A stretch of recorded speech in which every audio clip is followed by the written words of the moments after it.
नमस्ते दोस्तों, मैं आपका दोस्त अमित। आप सबका मेरे YouTube channel things by Amit में बहुत बहुत स्वागत है। जैसे कि आपने थंबनेल में पढ़ा होगा, आज इंटरव्यू रिलेटेड क्वेश्चंस में आपको बताऊंगा latest interview question pharmacovigilance regarding.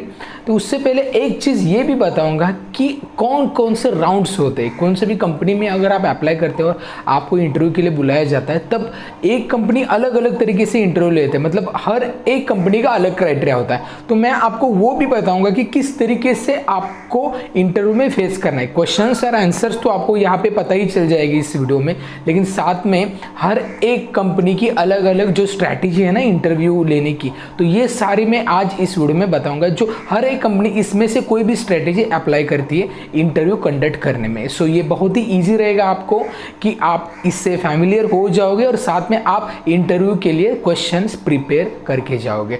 सो आज इस वीडियो को आप सभी लोगों को मैं रिक्वेस्ट करता हूँ कि ये वीडियो पूरा देखिए, तभी आपको इसमें जो चीज़ें मैं इंटरव्यू के रिगार्डिंग क्वेश्चंस आंसर हो, जो भी राउंड्स के रिगार्डिंग मैं इंफॉर्मेशन देता हूँ, ये आपको पता चल जाएगी। तो चलिए दोस्तों, इस वीडियो को स्टार्ट करते हैं।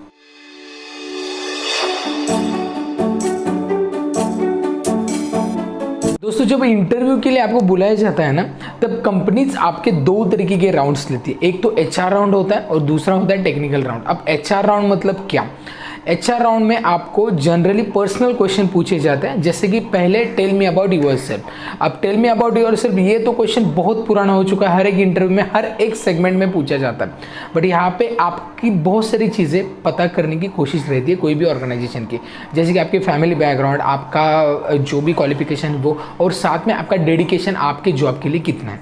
दूसरा ये क्वेश्चन पूछा जाएगा कि आपने फार्माकोविजिलेंस ही क्यों चूज़ किया।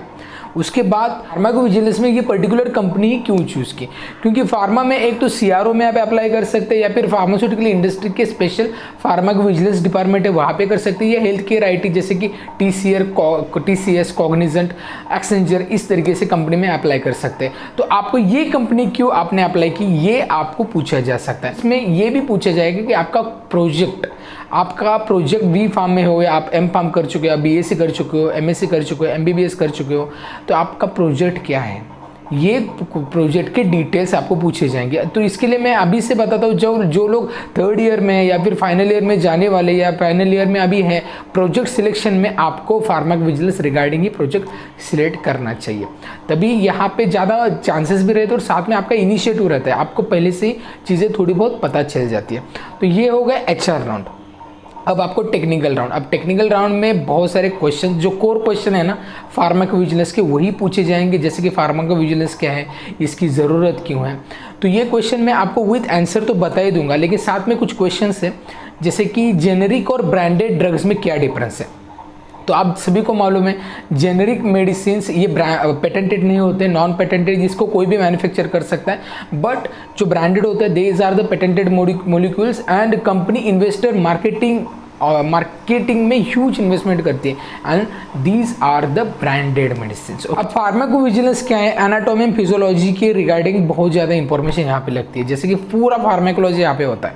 तो इसके लिए आपको एक ड्रग्स दिया जाएगा, इसकी मैकेनिज्म ऑफ एक्शन पूछी जा सकती है, जैसे कि एक एंटीबैक्टीरियल ड्रग है टेट्रासाइक्लिन। अब टेट्रासाइक्लिन की पूछी जा सकते हैं मैकेनिज्म ऑफ एक्शन, साथ में इसके साइड इफेक्ट पूछे जा सकते हैं, जैसे कि येलोइश ऑफ टीथ है, ऐसे। तो पूरे मेडिसिन मोलिक्यूल, एक ब्रांड भी आपको पूछा जा सकता है, इसके ब्रांड्स कौन कौन से अवेलेबल हैं, इसके मोलिक्यूल, उसकी mechanism of action, side effect, इसका डोज, इस तरीके से पूरी नॉलेज फार्माकोलॉजी आपको पूछी जा सकती है। Pharmacokinetic, pharmacodynamics, half life, bio availability, ये पूछी जा सकती है। ठीक है, अब डिपेंड है इंटरव्यू आपका कौन ले रहा है, इनको कौन सी चीज़ों में इंटरेस्ट है, या उनको कौन सी चीज़ों में मैक्सिमम मतलब स्ट्रॉन्गेस्ट पॉइंट उनका कौन सा है, वही आपको ज़्यादा पूछने की वो कोशिश करेंगे। तो ये तो हो गया टेक्निकल राउंड। अब टेक्निकल राउंड के रेस्ट ऑफ द क्वेश्चन है, ये मैं आगे वीडियो में पूरे बताऊंगा विथ आंसर्स। अब आपको एक और भी टास्क दी जा सकती है, वो है नैरेटिव राइटिंग। अब नैरेटिव राइटिंग क्या है, ये मैं पहले बताता हूँ। जैसे कि आपने एचएससी या एसएससी में कहीं पे भी आपने एक देखा होगा कि ये पूरी बड़ी स्टोरी दी जाती है, उसका शॉर्ट में मतलब एक पेज की स्टोरी हाफ पेज में आपको लिखनी है।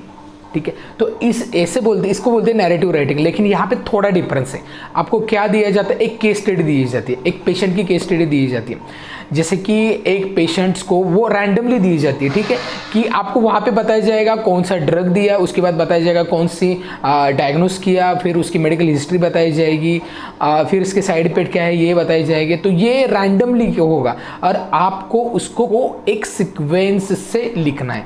मतलब पहले तो पेशेंट को कुछ दिक्कतें होती है, ठीक है, तभी वो पेशेंट डॉक्टर के पास जाता है। तब ये पहला पॉइंट ये आ गया।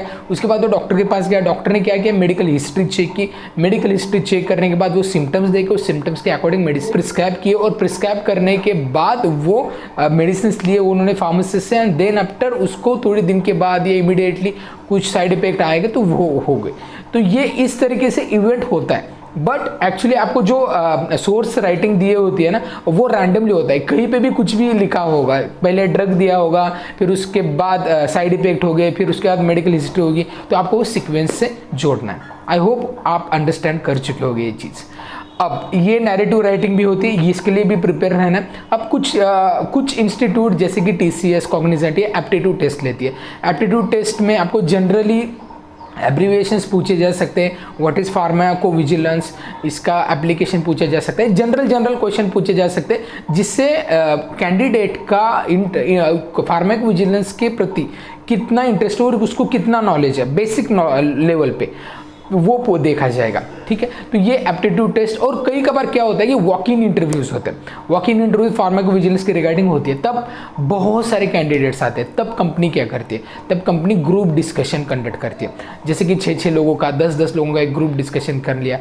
वहाँ पे कोई भी क्वेश्चन आता है, जैसे कि हमारे इकोनॉमी के रिगार्डिंग भी होगा, या फिर स्पोर्ट्स के रिगार्डिंग होगा, बिजनेस के रिगार्डिंग, कोई भी क्वेश्चन, जिससे क्या होता है कंपनी को एक टैलेंटेड लोग जो थिंकिंग पावर अच्छी है वो निकालने में मदद हो सके। बस आगे जाके फिर फार्माकोविजिलेंस रिगार्डिंग क्वेश्चंस हो जाते हैं। तो इस तरीके से अलग अलग फेजेस होते हैं जो फार्माकोविजिलेंस के इंटरव्यू में हर एक कंपनी इसमें से ही कोई टाइप कंडक्ट करती है इंटरव्यू प्रोसेस करने के लिए। सो आई होप ये सारी चीज़ें आपको अब बहुत अच्छी तरीके से समझ में आ गई होगी।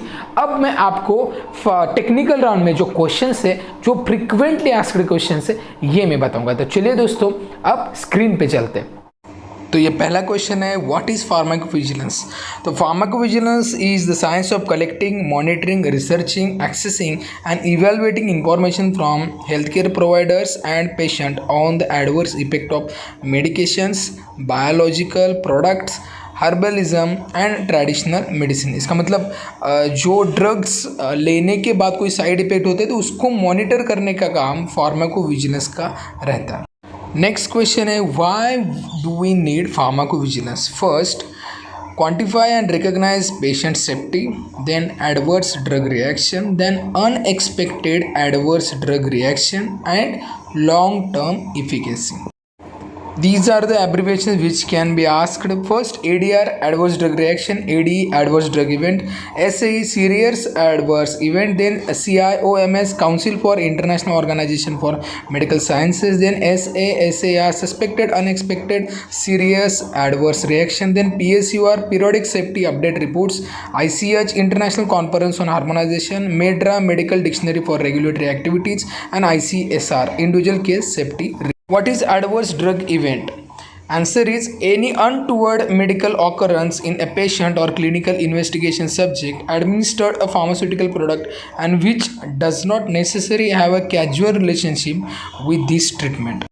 What is the minimum criteria required for a valid case? First, an identifiable reporter. Second, an identifiable patient. Third, a suspect product.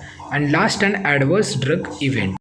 What is adverse drug reaction? An adverse drug reaction is a response to a drug which is noxious and unintended and which occurs at doses normally used in man for prophylaxis, diagnosis or therapy of disease or for the modification of physiologic function.